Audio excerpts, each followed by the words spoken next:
Independent, solo-powered, listener-supported Sun Radio, Bethea backstage at ACL Fest 2021, and so happy to be speaking with Aaron Frazer. Aaron Frazer, also with Durand Jones and the Indications as drummer, singer, writer, all the hats. Multi-hyphenate. Yeah, that's the thing to do. Yeah. And of course, your fantastic debut solo album that came out last January, introducing. Yeah, thank you, man. We've been playing a lot of that. Thank you. And well, let's kind of take people through kind of the history of Aaron Frazer. So you grew up on the East Coast. Yeah, that's true. Yeah. I was born in Baltimore. Didn't grow up around a lot of musicians, but I did start playing the drums when I was 9 years old. And pretty soon after that, I fell in love with hip hop, and was just obsessed with like Illmatic, Reasonable Doubt, 36 Chambers, Enter the Stage, like all the kind of 90s stuff. And a lot of that kind of like shaped my drumming, in a lot of ways. And then I heard the Roots, and that kind of like changed my life. I was like, oh, actually, that's what I'm gonna do. I know I'm gonna do that. I'm gonna like get in like a hip hop band that's kind of soulful. Yeah. And that was like in high school. And still, I played in like a like a kind of rock band in high school. But as soon as I heard the Roots, I was like, that's what I want to do. So got to college at Indiana University. Was studying audio engineering, and I met Blake Ron from the Indications. And we started our own kind of like, I call it like punk blues rock and roll, all those things just describe rock and roll band. So we were making tunes together, but we still both kind of were bonding over hip hop. Yeah. And then when we met Durand, things kind of clicked into place where it was like, okay, well actually we can do soul music, but kind of soul music as filtered through hip hop. Like I like to think about it as like, rather than like Nas growing up listening to the Delphonics, it's like, what if the Delphonics grew up listening to Nas? Like, what soul music would they make? And actually, I think you can kind of hear it actually when on their album that they did with Adrian Young. But anyway, that was kind of the idea for the Indications. That's so cool. Yeah, I mean, when I listen to the Indications, and especially this solo album that you have, it's just this melting pot of all these different things that just come together so beautifully. Yeah. And thank you. I mean, I do. I mean, that whole story is definitely so like hip hop centric. But you're right. Like I love so many different kinds of music. I love country music and folk music. I mean, I used to play the banjo. I don't really play it much anymore. That's cool. But yeah, I love gospel. I love rock and roll. I mean, just so many different kinds of things. So when I had the opportunity to do this solo record with Dan Auerbach, who I was also like a huge fan of, like I learned to sing when I got my driver's license, and like I could be in a car by myself where nobody would like ever hear me, and a lot of what I was singing to was like Brothers, like the Black Keys record, which I think is a masterpiece. Yeah, especially like when you've got that nice falsetto voice, and then hearing like Everlasting Light, 100%. And so it was really cool to get that opportunity and work with somebody who I was already a fan of, but then also he really encouraged me. He's like, dude, like this album doesn't have to be anything.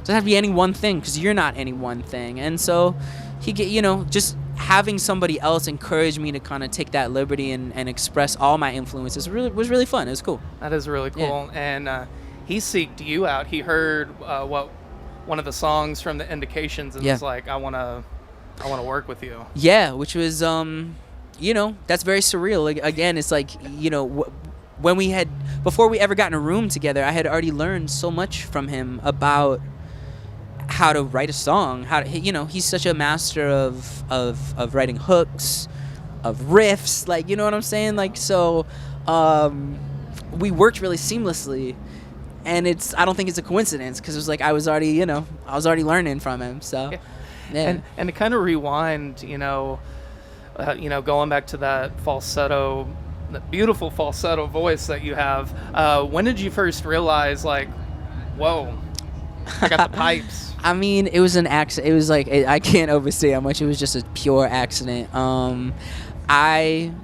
was doing a thing in college. I don't love large crowds anyway. So I was doing a thing in college where every Friday, rather than going out, I'd stay in and try to write a song in a different genre each week. And one week I was writing, it was soul music, and I wrote this song called Isn't Any Wonder, and I sang it with like my chest voice. And I listened back to it and I was like, this is not good. But I know Durand could do it justice because he's got a voice where, like, you know, he can sing the phone book. He really is like that. He can sing anything and make it sound amazing. So I took it to Blake and we recut the instrumental, and then I laid down like a guide track for Durand to replace, just some scratch vocals. But I was laying down on a couch like this. I was feeling particularly relaxed. And what came out, because I was kind of laying back, was just this very soft head voice. Because it wasn't coming from it wasn't coming from the gut, it wasn't coming from the diaphragm. And when we listened back to it, we were like, oh, that's actually really cool. And like, for the first time, I heard my own voice and didn't get like that nails on a chalkboard thing. You hear your voice, you're like, oh my God, somebody please turn this off.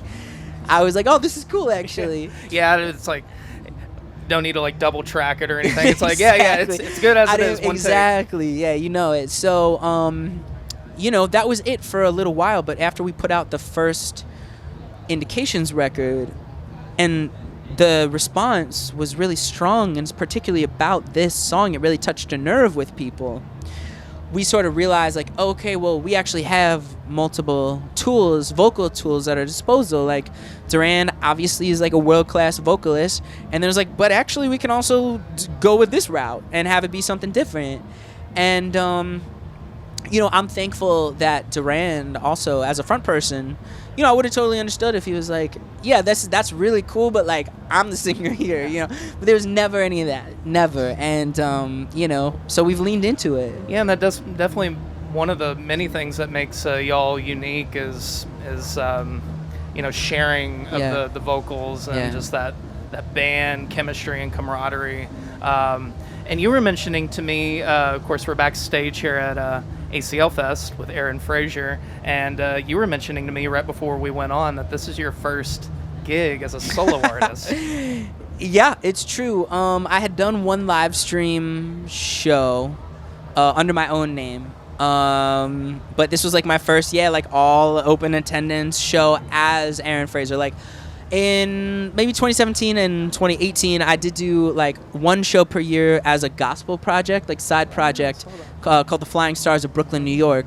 But yeah, I mean, this was like my first one under my own name, in this, with the new songs from the new record. So yeah, I just feel very grateful today, honestly. Yeah.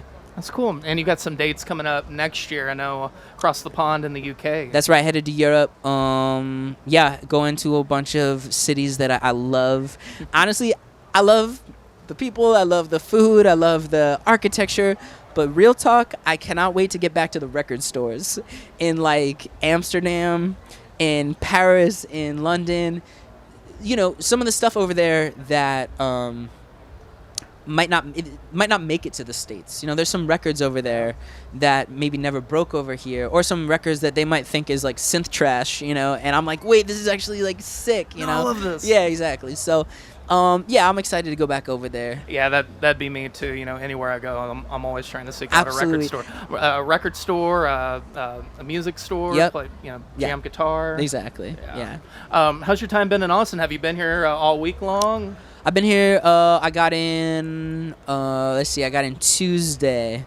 So I've been trying to lay pretty low because we had 2 shows as the Indications and then my thing, and you know, I love like partying and having a good time, but like I'm here to like do my thing. So yeah, but I did get a chance to eat some good food, and now that I'm off duty, I'm going to be able to enjoy the rest of my time here. I'm leaving on Tuesday, so yeah. Well, cool, man. Well, I'm glad you've enjoyed your time in Austin, and we're going to throw a song on from the Introducing album. What would you say is probably your favorite song? Whoa, favorite song? Off the new album.